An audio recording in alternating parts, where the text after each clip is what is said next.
也不枉费我这2年在地底受的苦。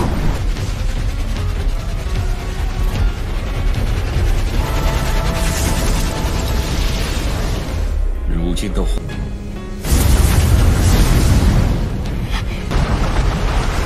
海星幻兽，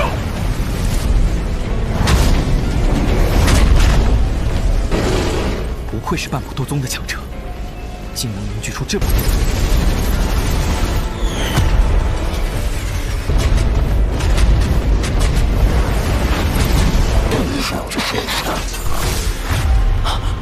没想到。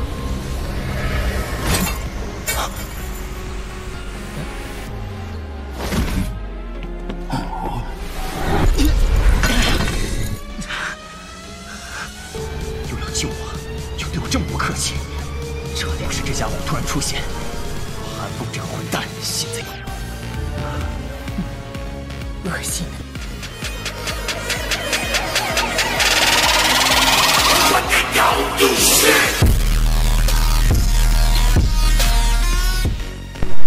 Suara keras yang tiba-tiba dari guntur bergulir muncul di pegunungan yang tenang yang tertutup oleh warna hijau yang lebat dan subur. Itu mengejutkan sejumlah burung yang tak terhitung jumlahnya di hutan. Cara burung-burung itu mengepakkan sayap mereka dan terbang tinggi di langit ke segala arah, karena bencana besar akan segera terjadi. Puncak gunung mulai berguncang dan jatuh di tempat bertentu di pegunungan. Batu-batu besar berulang kali berguling dari atas, menekan beberapa pohon besar di bawah ini sampai semuanya hancur. Sejumlah garis tebal retak mulai cepat menyebar ketika batu-batu besar itu bergulir ke bawah. Dalam beberapa menit, puncak gunung yang sempurna berhenti begitu saja dan benar-benar runtuh. Seorang sosok manusia berjubah hitam mengepakkan sayap api hijau yang berkilau dari punggungnya di udara di atas puncak gunung. Matanya mempelajari puncak gunung yang bergoyang yang hampir jatuh sebelum dia menganggukkan dengan kepuasan. Saat ini, kekuatan buka segel gunung ini memang jauh lebih kuat dari sebelumnya. Selain itu, karena ini hanya latihan, Doki yang bermanuver tidak pada kekuatan penuhnya. Sulit membayangkan betapa menakutkannya kekuatan itu jika seseorang melepaskannya ke potensi penuh seseorang. Apakah ini buka segel gunung? Benar-benar layak menjadi teknik tingkat tinggi kelas D. Tentu saja, jika dia memasukkan 2 kekuatan bertarung besar Medusa dan Yalau, itu pasti tidak akan sulit untuk membunuh Yunsan.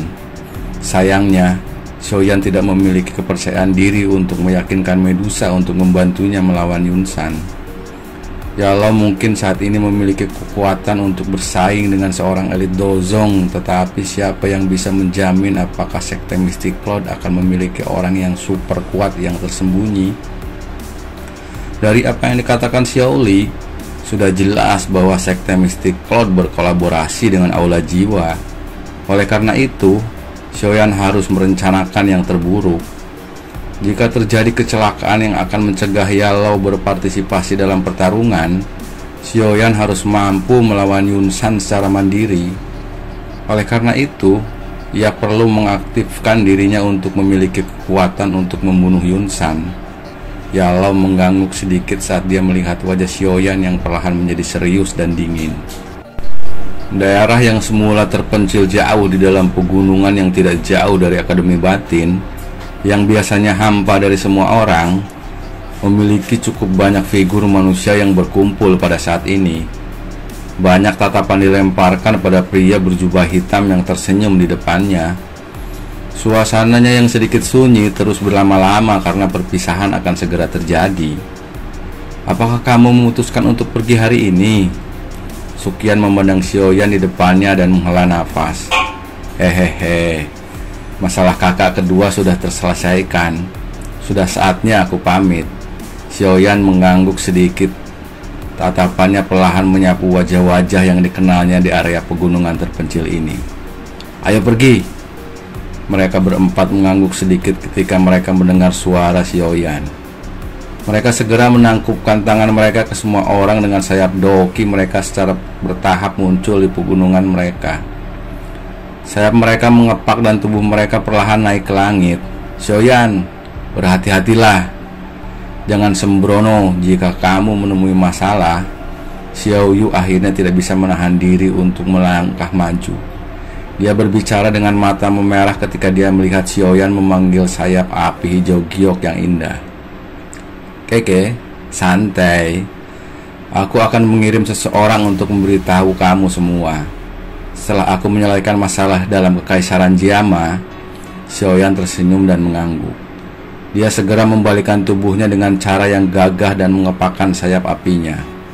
Tanpa menunda-nunda, dia berubah menjadi sosok api hijau gelap yang terbang menuju pegunungan yang dalam. Setelah itu, Medusa, Lin Yan, Zian, dan dua lainnya mengikuti di belakang. Semua orang menyaksikan sosok manusia itu perlahan menghilang dari pandangan dan akhirnya menarik tatapan mereka beberapa saat kemudian. Mereka menghela nafas dengan lembut satu sama lain. Mereka tahu bahwa bahaya yang dihadapi Xiaoyan ketika dia kembali ke Kekaisaran Jiama cukup hebat. Sekte Mystic Cloud telah berdiri di Kekaisaran Jiama selama bertahun-tahun. Pondasinya sangat kuat. Meskipun Xiaoyan mendapat bantuan orang kuat seperti Medusa, sepertinya dia akan kesulitan mendapatkan keuntungan mutlak. Tiwu, Odyinggu, dan Sumei saling bertukar pandang satu sama lain setengah mendengarkan kata-kata Xiaoli. Mereka segera tertawa dan berkata, masing-masing dari kami telah membawa 2 ahli Douang. Termasuk diri kita sendiri, ada 3 elit Douang. Sisanya adalah semua elit dalam praksi kita. Aku pikir mereka pasti akan lebih lemah dari murid inti dari Sekte Mystic Cloud. Ada sedikit perubahan di atmosfer di puncak gunung setelah munculnya pria muda berjubah hitam itu. Tokoh-tokoh hitam yang berdiri di belakang Xiaoli juga mengalihkan pandangan mereka ke belakang itu. Pada saat ini, suasana yang semula tenang menjadi benar-benar sunyi. Semacam tekanan yang tak biasa menutupi puncak gunung. Bahkan deru binatang ajaib di hutan benar-benar menghilang saat ini. Tiwu, Sumei, dan Odyinggu diam-diam terpesona di dalam hati mereka saat mereka melihat pemuda berjubah hitam yang tersenyum itu. Mereka menarik sedikit senyum di wajah mereka. Orang ini semua adalah tokoh yang sangat berduri dalam wilayah sudut hitam. Meskipun demikian, mereka tidak berani sedikit pun terhadap Xiaoyan yang telah membunuh Fan Lao dan Kaisar Obat Han Feng. Kekuatan dihormati dalam wilayah sudut hitam. Titik ini sudah tertanam kuat di dalam tulang seseorang. Oleh karena itu, mereka mungkin bisa menghadapi Xiaoli dengan acuh tak acuh, tetapi mereka harus meninggalkan kesombongan itu di dalam hati mereka dan dengan hati-hati menangani situasi ketika mereka berhadapan di depan Xiaoyan. Haha, Xiaoyan akan mengingat kebaikan semua orang dan membantu. Aku pasti akan memberi setiap orang hadiah yang memuaskan setelah kami berhasil. Xiaoyan tersenyum, menangkupkan kedua tangan dan berbicara. Dalam hatinya, dia jelas mengerti bahwa itu wajar bahwa orang-orang ini menginginkan hadiah yang cukup kaya bagi mereka untuk mendapatkan resiko menyinggung musuh besar seperti Sekte Mystic Cloud untuk membantunya. Oleh karena itu, mengucapkan kata-kata ucapan terima kasih tidak dapat menginspirasi orang lain seperti kalimat semacam itu. Odyinggu tertawa kering dan yang pertama membuka mulutnya untuk berbicara. Kepala Xiao, kamu dapat yakin bahwa kami telah berjanji untuk meminjam tangan kamu. Kita semua berada di perahu yang sama. Kami pasti akan melakukan hal-hal bodoh seperti memahat perahu dan tenggelam bersama-sama. Keke, tentu saja itu yang terbaik dengan cara ini.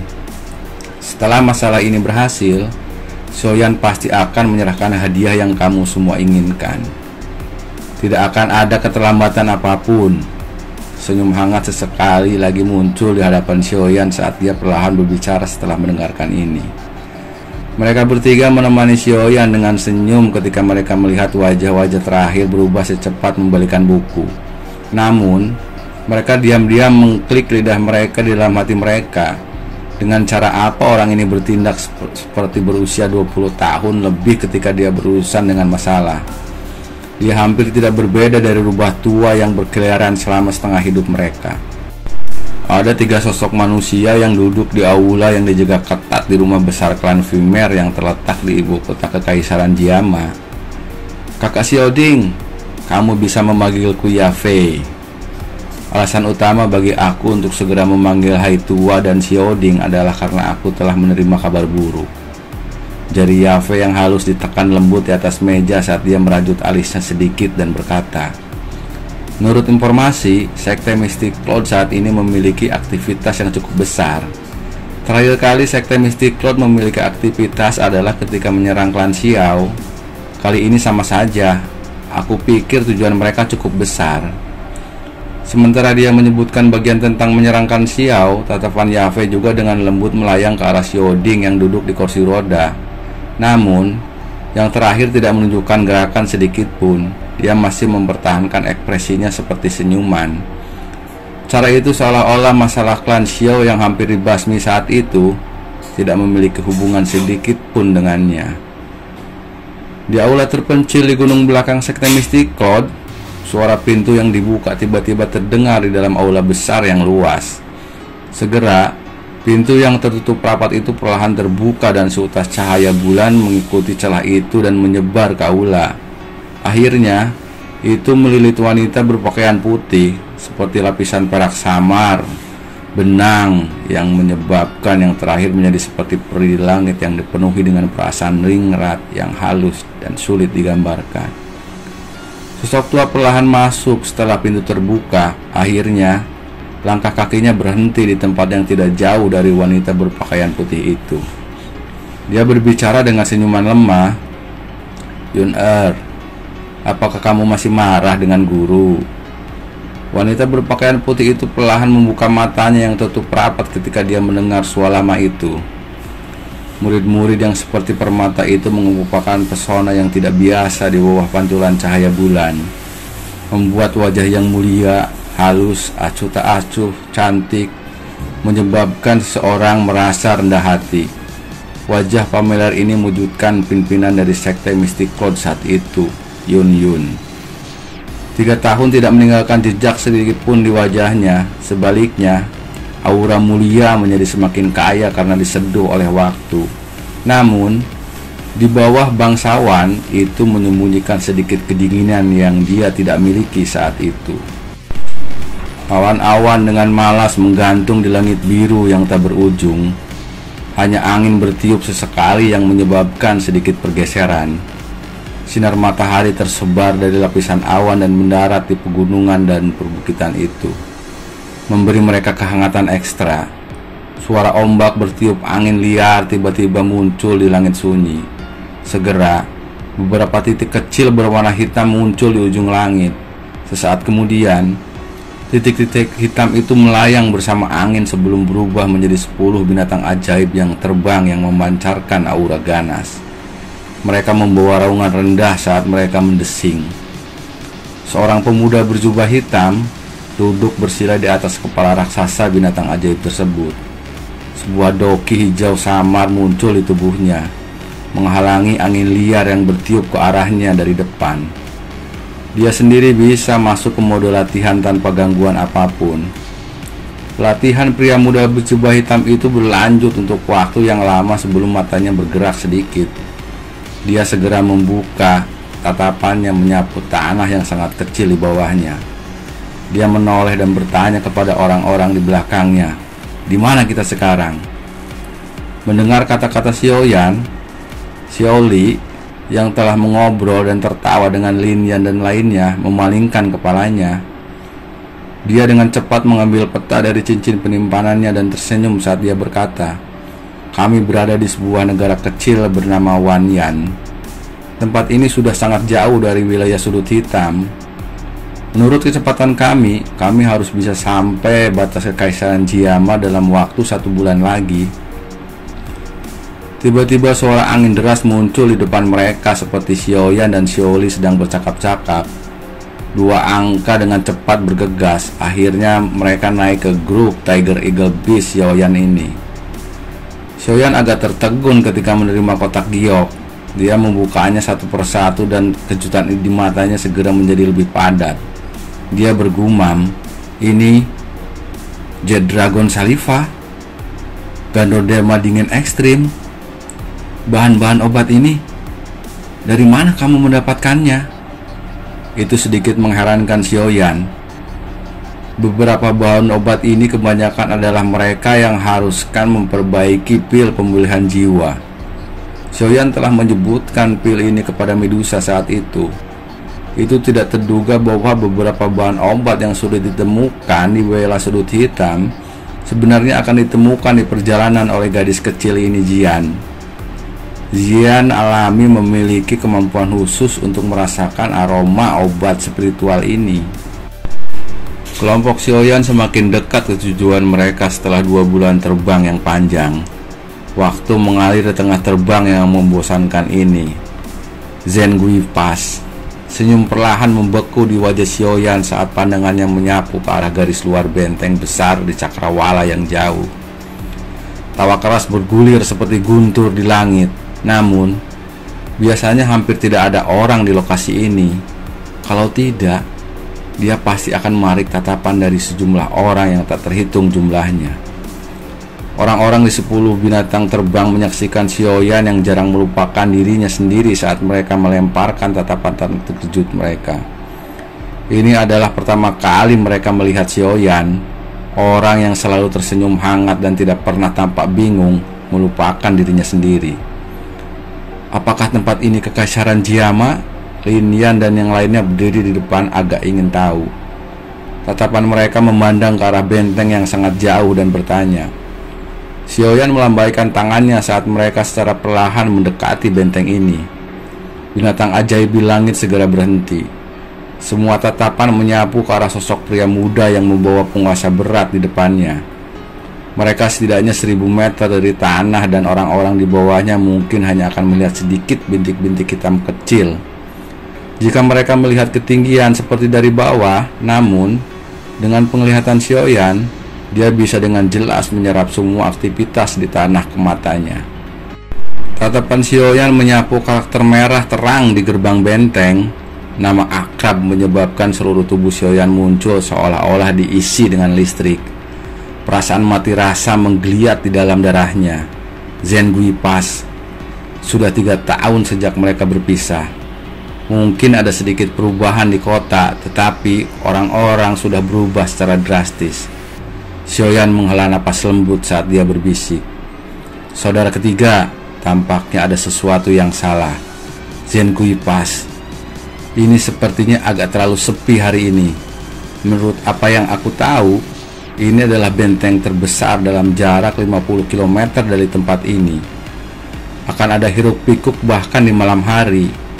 Namun sekarang, Xiaoli tiba-tiba mengurutkan kening dan berbicara agak ragu, sementara Xiaoyan menghela napas secara emosional di dalam hatinya. Xiaoyan juga kaget ketika dia mendengar ini. Tatapannya menyapu benteng diam dengan kejut dia melintas di matanya. Memang, ketika aku pergi dari tempat ini saat itu, lalu lintas manusia di sini sangat luar biasa. Yun Fan menggelengkan kepalanya. Ekspresinya juga berangsur menjadi lebih dingin. Dia mengepalkan tinjunya dan pedang panjang biru gelap muncul di tangannya. Ujung pedang dinaikkan tingkat saat terkunci kemuyu. Sebelum dia berbicara dengan cara acuh tak acuh, satu-satunya nasib siapapun yang menghalangi sekte mistik Cloud kami adalah kematian.